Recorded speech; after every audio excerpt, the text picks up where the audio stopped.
C Joseph Vijay எனும் நான்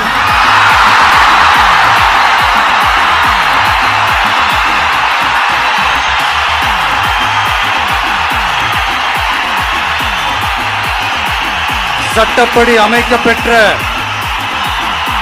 இந்திய அரசியல் அமைப்பின்பால் உண்மையான நம்பிக்கையும் மாறா பற்றும் கொண்டிருப்பேன் என்றும் இந்திய நாட்டின் ஒப்பில்லாத முழு முதல் ஆட்சியையும் ஒருமையையும் நிலை நிறுத்துவேன் என்றும் தமிழ்நாட்டு அரசின் முதலமைச்சராக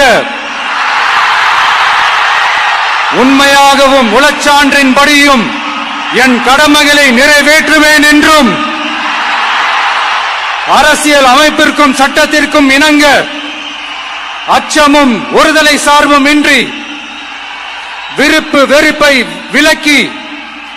பலதரப்பட்ட மக்கள் அனைவருக்கும் நேர்மையானதை செய்வேன் என்றும்